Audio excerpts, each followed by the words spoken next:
સૌને નમસ્કાર, આપનું હાર્દિક સ્વાગત છે આપણી ચેનલ નિયમની ઝીરો ફિઝિક્સની અંદર. આજે જે દાખલો જોવાનો છે તે મહત્વનો છે. ઉદાહરણ 2.9. ઉદાહરણ 2.9 મસ્ત મજાનો દાખલો છે, બરાબર. આકૃતિ દર્શાવી છે આપણને ને ચારે કેપેસિટર 10 માઇક્રોફેરાડેના આપ્યા છે. આથી 10 માઇક્રોફેરાડે આપણને કેટલું છે? 10 માઇક્રોફેરાડે, 10 માઇક્રોફેરાડે, બધા 10 માઇક્રોફેરાડેના તમને 4 કેપેસિટર આપ્યા છે. ઓકે, અને એની કેપેસિટરનું નેટવર્ક એ 500 વોલ્ટના સપ્લાય સાથે જોડેલું છે. અહીંયા 500 વોલ્ટ અહીંયા આગળથી આપેલા છે બે છેડેથી. એટલે વિદ્યુત સ્થિતિમાન તમને આપી દીધું છે. કેટલું છે? તો 500 વોલ્ટ. એટલે V બરાબર કેટલા છે? તો 500 વોલ્ટ. આ આપણને આપી દીધું છે.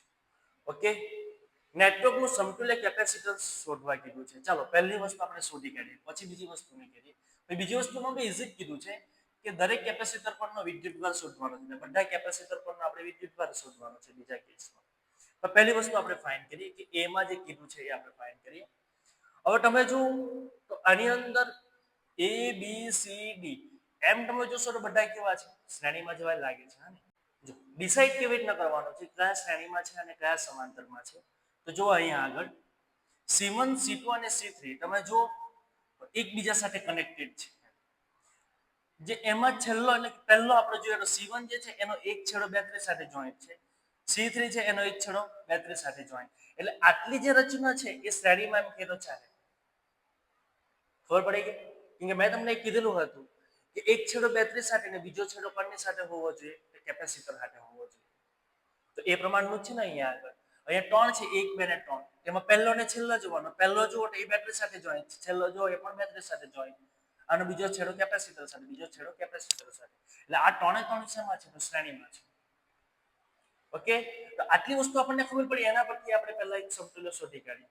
એટલે કે આ 3નો એક સમતુલ્ય મને મળશે. એટલે આ 3નો એક સમતુલ્ય કેપેસિટન્સ મને અહીંયા આગળ મળશે. અહીંયા જે છે એ તો બાકી રહેશે ને પાછું. સમજ પડે? આ તમારો આ જે પોઈન્ટ છે અહીંયા દર્શાવ્યો છે. આ 3નો એક મર્જ કરીશ. આ 3નો મને એક જવાબ મળશે. તેને હું કહીશ CEQ. એનો એક જવાબ અહીંયા આવશે. હવે એનો એક કેપેસિટર અહીંયા આગળ બનાવી દઉં મેં. આ તો નીચે ઓલરેડી છે ને, આપણે સમતુલ્ય શોધવાનો છે, આખાનો શોધવાનો છે નેટવર્કનો. સમજ પડે છે? એટલે નીચે તમારો કયો છે? C4 છે. હવે આ બે જુઓ, CEQ અને C4. એ બંનેમાં જુઓ તો બંને જુઓ એકબીજા સાથે જોઈન્ટ છે. બંનેના છેડા એકબીજા સાથે જોઈન્ટ છે. એનો મીનિંગ કે આ બંને કેવા છે? તો સમાંતરમાં છે. સમજ પડે? એટલે આ 3 શ્રેણીમાં છે. એનો કઈ જવાબ આવે તેને અહીંયા રાખવાનો છે. અને એ જે જવાબ અને C4 એકબીજાને કેવા થાય? તો સમાંતર થાય. આ રીતે તમને જવાબ મળશે. તો એ પ્રમાણે આપણે કેલ્ક્યુલેશન કરવાની છે. ચાલો હવે લખીએ. અહીં C1 C2 અને C3 શ્રેણીમાં છે માટે 1/CEQ સમતુલ્ય કેપેસિટન્સ શોધીએ. 1/C1 + 1/C2 + 1/C3. ફોર્મ્યુલા આપણને આવડવી જોઈએ. C1 કેટલા છે? 10 છે. C2 બી કેટલા આપેલા? 10 માઇક્રોફેરાડે. હા, 10 માઇક્રોફેરાડેના છે. 1/CEQ. લસાઅ કેટલો થશે તમારો? લસાઅ કેટલો? 10. ઉપર સીધો સરવાળો. તો CEQ બરાબર કેટલા થશે? આને ઉપર લઈ જાઓ તો આને ઓલ્ટરનેટ કરો. 10/3 માઇક્રોફેરાડ. આટલું સમતુલ્ય કેપેસિટન્સ તમને મળે.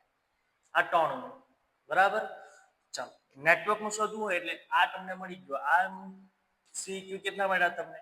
10/3 માઇક્રોફેરાડ. અને આ કેટલું છે? તો 10 માઇક્રોફેરાડ છે. ઓકે, હવે CEQ અને C4 બંને કેવા છે? તો અહીંયા લખવાનું CEQ અને C4 સમાંતરમાં છે માટે CEQ' સમતુલ્ય નેટવર્કનું સમતુલ્ય કેપેસિટન્સ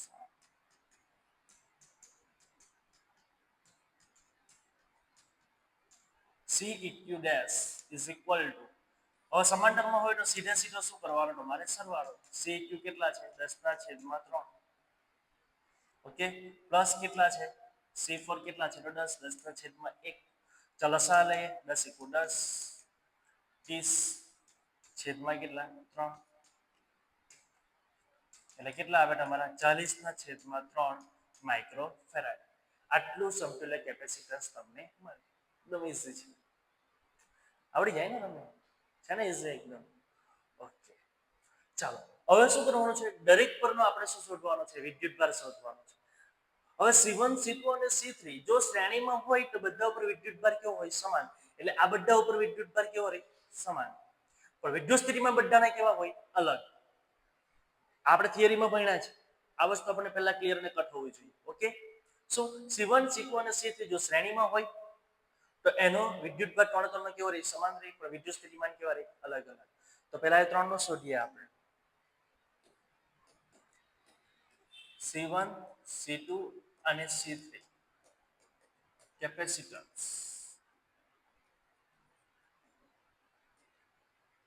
કેપેસિટન્સ વાળા કેપેસિટરો પર વિદ્યુતભાર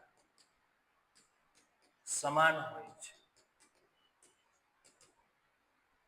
જે Q જેટલો છે. કેટલો છે તો Q જેટલો છે. સમાન ધાર લીધો ને કેટલો ધાર લીધો મેં, Q જેટલો છે. પરંતુ અહીં વિદ્યુત સ્થિતિમાન અનુક્રમે V1 V2 અને V3 છે. બરાબર, બધા પર વિદ્યુત સ્થિતિમાન કેવું રહે, અલગ અલગ રહે છે. એટલે કુલ વિદ્યુત સ્થિતિમાનનો તફાવત લખવો હોય તો વિદ્યુત સ્થિતિમાનનો તફાવત V is equal to V1 plus V2 plus શોધવાનો આપણે શું છે, Q શોધવાનો છે. ત્રણ ઉપરના વિદ્યુતભાર ને બધા પર કેવો હશે, સરખો હશે. V કેટલા આપેલા છે તો 500 તમને ઓલરેડી આપેલા જ છે. V1 એટલે C/Q1 થિયરીમાં જોયેલું છે, બરાબર ને. પણ આપણા કેસમાં C is equal to Q/V. તો V બરાબર શું થાય, Q/C. આ પ્રમાણે થશે ને. એટલે અહીંયા આગળ મેં ખોટું લખ્યું છે, બરાબર. એટલે Q/C પ્રમાણે વિદ્યુતભાર તમારો કેવો છે, પહેલા માટે સમાન છે. તેના માટે કેપેસિટન્સ કેટલું, C1 છે. Q ના છેદમાં C2, Q ના છેદમાં C3 થાય. આ રીતે 500 m ના n. આમાંથી Q તમારો અચળ એટલે 1/C1 plus 1/C2 plus 1/C3. હવે 1/C1 plus 1/C2 plus 1/C3 નો જવાબ શું આવેલો હતો એ ચેક કરી લઈએ આપણે એકવાર. આપણે શોધેલું જ છે ઓલરેડી.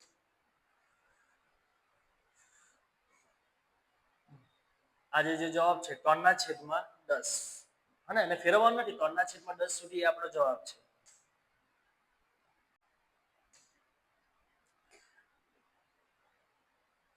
એનો જવાબ અમને કેટલો મળે છે, તો જવાબ જો અમે જોવો તો 10/છેદમાં કેટલો મળે છે, 3 મળે છે. તો 10/3 આપણે મૂકી દઈશું.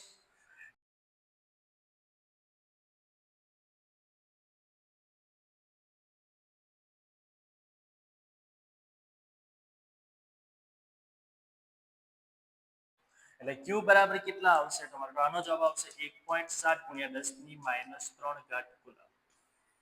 આટલો તમારો જવાબ આવશે. એકવાર ટેલી કરી લઉં, જોઈ લઉં છું. ઓકે, એ પ્રમાણે જ એનો જવાબ આવશે.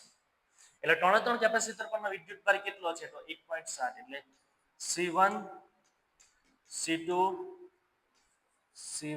C2 અને C3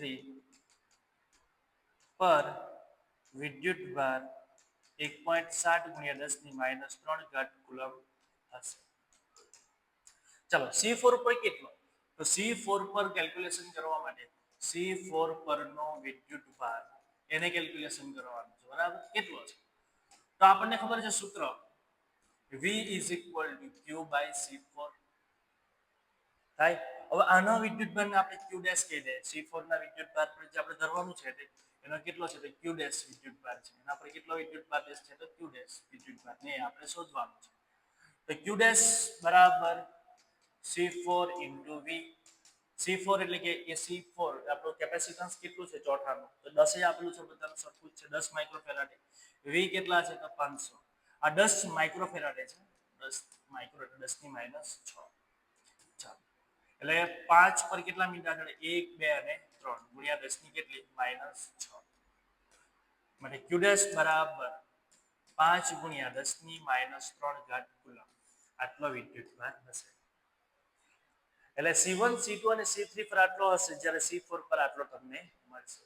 એટલે આ રીતનો દાખલો છે, મસ્ત મજાનો. ઓકે, એકવાર પ્રેક્ટિસ કરી દેવાની એટલે તમને આવડી જશે. મળીશું બીજા લેક્ચરની અંદર. ધન્યવાદ.